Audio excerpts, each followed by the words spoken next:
Thank you. Today is a good day in that we are happy to announce a framework agreement between the sovereign government of Lebanon and of course the government of Israel, with a mediation and support of the United States of America, that begins to put in place a framework for lasting peace and security. And that's what these two nations deserve.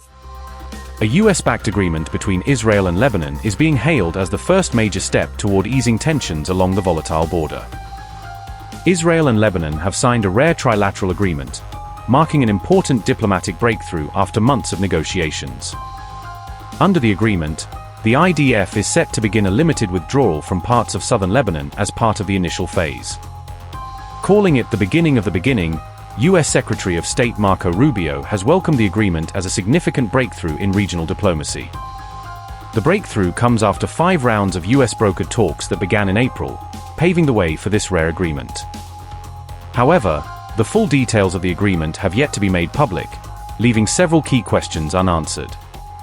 Describing her as a very tough negotiator, Israel's Yehiel praised Lebanon's Hamadeh for her role in reaching the deal. Thank you. Today is a good day in that we are happy to announce a framework agreement between the sovereign government of Lebanon and of course the government of Israel, with a mediation and support of the United States of America, that begins to put in place a framework for lasting peace and security. And that's what these two nations deserve. The people of Lebanon have suffered tremendously now for decades as a result of outside interference in their affairs, of countries trying to use the country as a launch pad for attacks. And this is not what the people of Lebanon want, and that's not what they deserve. What they deserve to have is what they once had, and of which there is recent history of, and that is a prosperous and peaceful country. A diverse country where people of different backgrounds were able to live and coexist side by side, and in many ways was the envy of the region and of the world. And it will take a lot of work and some time to get back to that point. But we believe today is the first step in that journey. And the first step is sometimes the hardest step, but it's the one we're taking together today. Obviously, the people of Israel deserve to live in peace and security. The people of northern Israel in particular, who have been targeted repeatedly by terrorist attacks launched from the territory of Lebanon, but not by the Lebanese people, not by the Lebanese government, but by an outside actor who has sought to use that territory to target innocent civilians who have been unable to live in these places for a long time. Every time a siren goes off, you have to stop your schoolwork, you have to wake up, you have to stop going to work, and you have to run into a bunker or a basement and protect yourself. So as I said today, as I told all the parties here today, it's the beginning of the beginning. There's a lot of work ahead. We don't in any way underestimate the difficulty of the task ahead, but we understand the importance of it, how vital it is, and we are honored to have played a part in bringing this together. I want to specifically recognize all of the representatives here from both sides, the ambassador from Lebanon to the United States, who's a phenomenal ambassador who I've known for a while, we even share a common background here in the United States, coming from we have Florida ties, and so we're very grateful for all the work she's put in. Obviously, Ambassador Leiter and his team and the work they've done here today, everyone, all the team that you see assembled here today, including the support we got from the Department of War in these conversations. Our ambassador to Lebanon has done a great job, and we're so honored he's here with us today. And our team here, led by Dan Holler, our counselor, our team here at the State Department, did a phenomenal job. If people want to see the value of professional diplomatic work and of diplomacy, that's what the team here has put together, and I'm very proud of what we've done here at this department in bringing this about. As I said, today is the first step. This first step sometimes is the hardest one, but it's an important one, and the one we've taken together. And we're very grateful that this has come about, and that the timing is such that all of you could cover it and report it back. And hopefully we'll have many more of these conversations and make real and tangible progress, so that the people of both of these countries can be hopeful about their future, a future of peace, a future of prosperity, a future of mutual coexistence in a way that's beneficial to the men and women and children, including those not yet born, who deserve what all people deserve, and that is the right to live in their country without fear of harm, without fear of war, without fear of conflict. And that's what we hope to be able to facilitate and achieve. And today we've taken the first step in what will be a difficult journey, without a doubt, but an important and an essential and a necessary one. And we're very proud to be a part of it. Thank you for covering it. And now I think we will formalize what our conversations here have been about.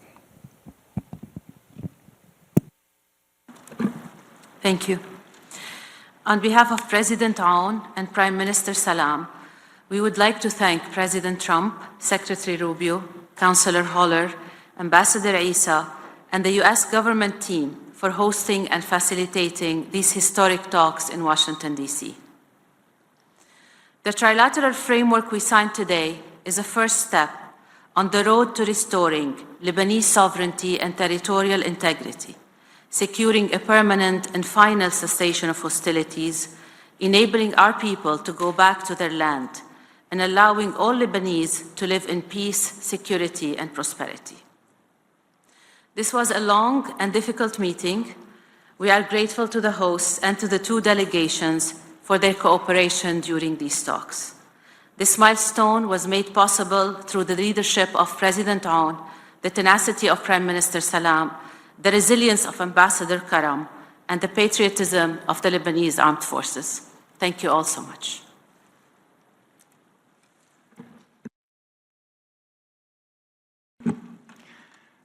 Your Excellencies, Ambassadors, Mr. Secretary, I want to first express my appreciation to Secretary Rubio and his incredible team. Under his leadership, we've advanced President Trump's vision of peace and security, of peace through strength. We've advanced a historical and important process forward. I want to express my deepest appreciation to my colleagues, Dr. Dresden of the NSA, our foreign ministry personnel, our IDF officers, who worked alongside, together with me, under the leadership and guidance of Prime Minister Netanyahu and his team back in Jerusalem. I also want to thank Her Excellency, Ambassador Hamadeh, for being a very tough negotiator. You and your team set an example for patriotism to your country. You fight like a lioness, Ms. Ambassador. In my opening remarks 4 days ago, I expressed concern that this train was running off the tracks, that Iran and its proxies wanted a train wreck. Well, with a lot of hard work under your leadership, Dan, together with Secretary Rubio and his entire staff, indefatigable team, we've put the train back on the tracks, and it's running in the right direction. Final destination? Peace between our two countries. Real peace, where both countries will live in security, where Israel's and Lebanon's sovereignty will be respected, honored, and protected. In this performance-based trilateral framework agreement, Iran is out, Hezbollah is out, and the road to peace between Israel and Lebanon is in. This would not have been possible without the resilience of the people of Israel, and especially the residents of our northern Galilee, who have remained resolute in the face of Hezbollah terror. And last but not least, I want to thank the real heroes who have made this possible, the men and women of the IDF, who selflessly defend Israel, many of whom have given their lives in the battle against Iran and its proxies. I thank God for the privilege of representing the people of Israel and to sign this document on their behalf.